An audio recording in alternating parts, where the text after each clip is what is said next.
Do you get the feeling sometimes, like I do, that we live in a mad world?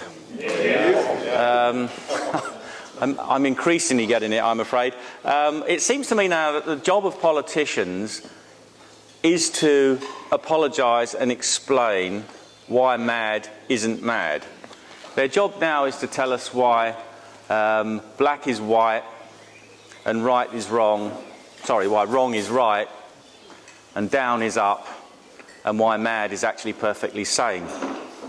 Now, you know, we net this all the time now, don't we? You know, we've got David Cameron in Pakistan explaining why a bankrupt country like the UK can actually afford to give £600 million to fund education in Pakistan, why our own students are now having to pay through the nose and accumulate enormous debts in order to get an education, when Pakistan, of course, has got its own atom bomb, and why we're also subsidising India, that's got a higher number of millionaires than Britain, which also has not only its own atom bomb but a space programme.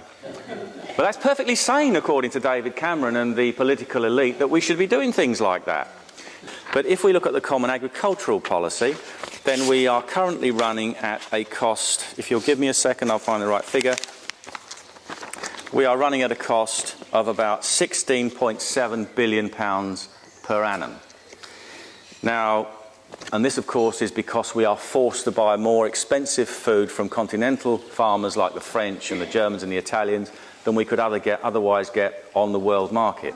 And this damages two lots of people. First of all, it damages our own domestic consumers, and it's the people at the lowest end of the economic scale that get damaged most because they spend a higher percentage of their income on food, but they're forced to pay higher prices. And it damages countries around the world, for example in the Caribbean, in Africa, whose only exports are often cash crops. It makes it harder for them to export to us. So we're not only damaging ourselves, we are damaging other people in the world who could benefit from trade and instead are becoming forced to rely more and more on foreign aid. And of course I admire the French greatly. I love France. Me and my wife have had lots of holidays in France, and it's a very lovely agricultural country, rural country. But really, isn't it up, if they want to preserve that way of life, I believe that's up to the French to find a way of doing that, not to expect my... Thank you. I don't think it's fair to expect my constituents in London, who are very often people at the bottom of the economic scale, to have to subsidise French and Greek and Spanish and Italian farmers. The next thing, of course, is the Common Fisheries Policy. Now, the common Fisheries Policy has actually destroyed, more or less, the fishing industry in this country. When I first tried to get some figures on this from the government, I rang them up and said, how many fish are caught in British territorial waters? What's the value? They said, we'll come back to you. They came back and they said, actually, there is no such thing as British territorial waters. There are only EU waters. So we don't keep statistics for British waters because they don't exist anymore. So I had to do a calculation to try and work out how much fish the British fleet cost compared to the rest, and then work out a value. And we arrived in 2008 at a figure of about £3.5 billion for the cost of the common, just in lost catch, mind you, just in lost catch.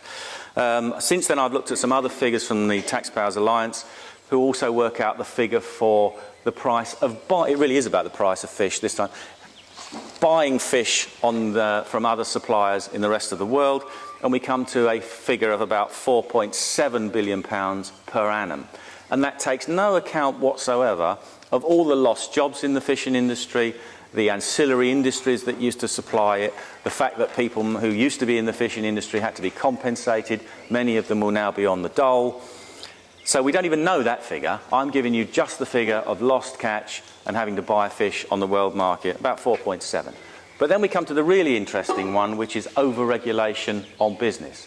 And any of you that are in business will know that you're saddled all the time with more and more regulation, which has its origin in the European Union.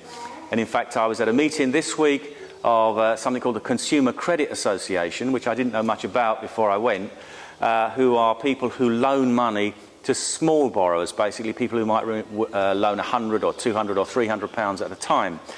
They have got saddled with the European Consumer Credit Directive, which has cost them about as an industry, about £600 million, I believe, to implement. A lot of the people are now getting out of that industry because they just can't be bothered. It's now too problematic to carry on. And of course, they don't trade with the European Union at all. The point I made to them last week when I spoke to them was, which they didn't need me to tell them really, was that they don't trade with the European Union, but they get saddled with the regulation. In fact, only 10% of 10% of the economy actually trades with the European Union. About 80% of the economy is purely domestic, purely internal.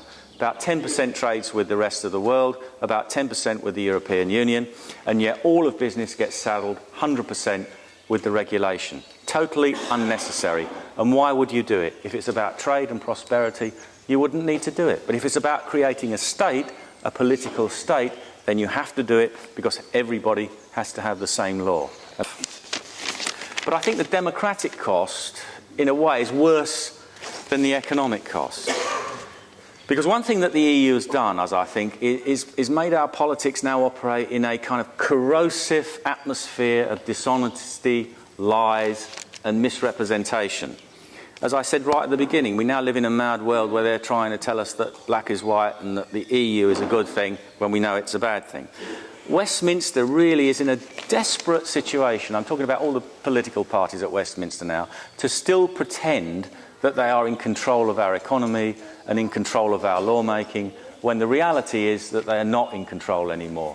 Now, the Germans did a study, 2006, under their ex-president Roman Herzog. They carried out a study, and the conclusion that they arrived at was that about 84% of new laws originated in the European Union. You see estimates from 75% up to this 84% that the Germans came to. And in fact, Mr. Herzog questioned whether Germany could really be called a functioning democracy anymore if 84% of its laws were actually coming from somewhere else. Now, our own government, again, will not give a definitive answer on this. They say, oh, it's only about 9% or whatever. But they're avoiding the fact that most of the legislation now that comes out of the House of Commons is actually required by EU directives. It requires us to pass new acts of Parliament to implement EU law. So they may say it comes from them, but they wouldn't be doing it in the first place if they weren't forced to do it by an EU directive. Now, under the Lisbon Treaty, of course, now most areas of legislation are the responsibility of the European Union. We've got trade, which is now directed by the EU, trade policy, agriculture and fisheries, which we all know about, employment, health and safety, transport, telecoms and energy, justice and home affairs, which I'll come back to, and of course foreign policy. Well, I know the government says it's really still in charge of justice and home affairs and foreign policy, but in reality it is moving to the European Union. We've seen the great illustrious Baroness Ashton, that no one had ever heard of before she was appointed as foreign policy supremo to the European Union, now rushing off around the world and talking about Lisbon and things. And that's about setting up a common foreign and security policy leading to a common defence, which are the words in the treaty. Foreign policy is now the remit of the European Union, and I sat on the Security and Defence Committee in the Parliament for 5 years, and I can tell you that our armed forces are being deliberately run down in order to be absorbed into a European defence identity, i.e. a European army. Now, this will be denied by our own politicians, it will be denied by the Commission and the President of the Commission, Mr. Barroso.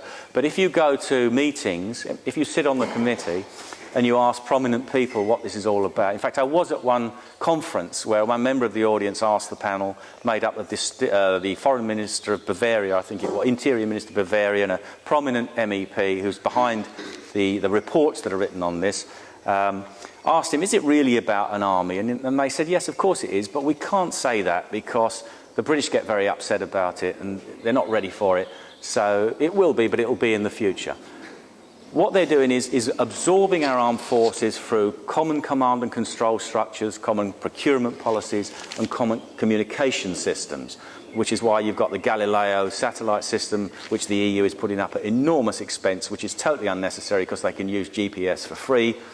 But you couldn't use GPS if you were intending to use it for military purposes. They pretended for years it was about domestic use.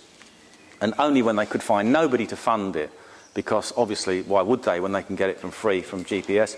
They finally admitted that it was for military purposes and therefore the taxpayer has to pay for it. All of those things are now coming under the control of the European Union. And I think the most sinister thing is what they call they're creating an area of freedom, justice and security. Now, I don't know about you, but I thought in the past, when I was growing up as a boy in this country, for all the faults of this country, for all the faults of our political system and our legal system, we lived in an area of freedom, justice and security as good as any in the world. Well, not according to the European Union. They need to create a new one. And they're doing this by means of a common legal system across the European Union. And this is made up of different institutions and different legal instruments. Well, the different institutions, you've got the EU Public Prosecutor, who will be able to prosecute people across Europe, first of all in relation to crimes against the EU, for fraud and inter-border criminality and that type of thing. Then you've got the the Euro Police Force, Europol, which is a very interesting institution because its officers have immunity for anything that they may do or say in the course of their duties, which is a privilege that wasn't enjoyed by the NKVD and the KGB, which became the KGB, at the height of Stalin's Great Terror in the late 30s. Even they were nominally answerable to the law, but not Europol. At the moment, they're only involved in an advisory capacity and helping police forces plan operations across borders.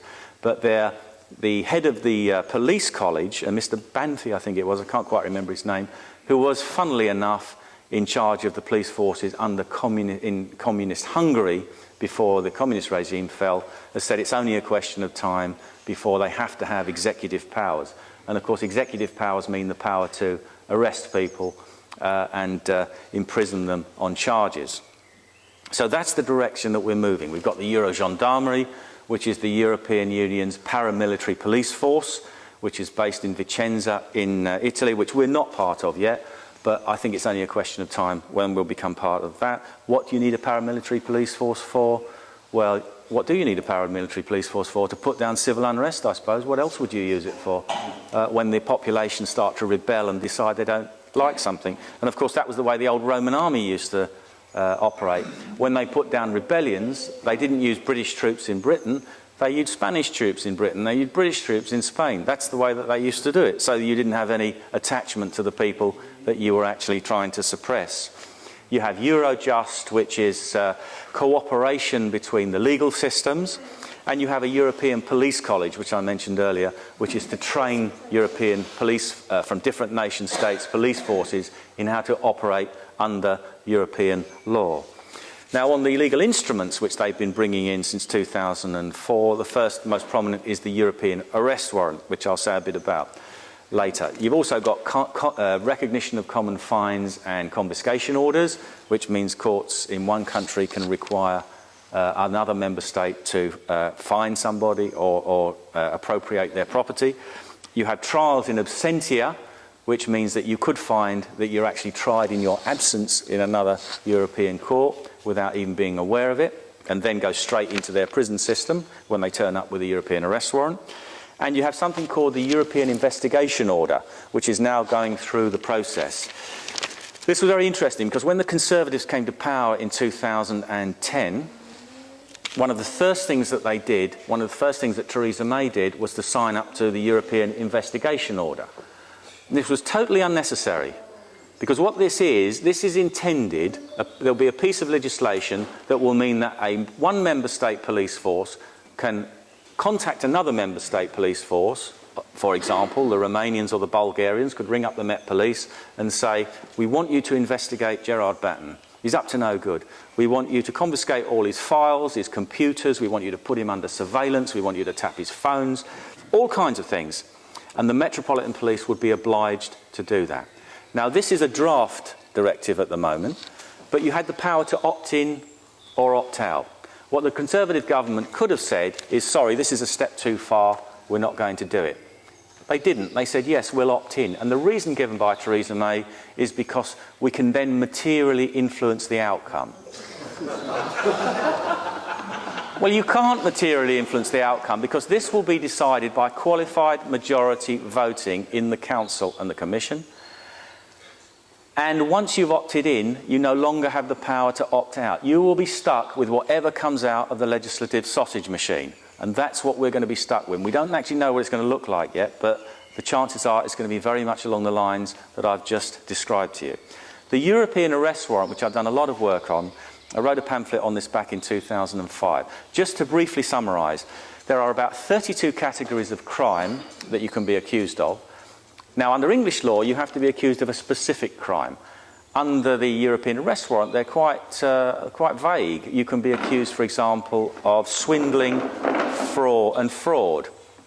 Well, some people might take the view that many members of the House of Commons and the House of Lords are swindling fraudsters.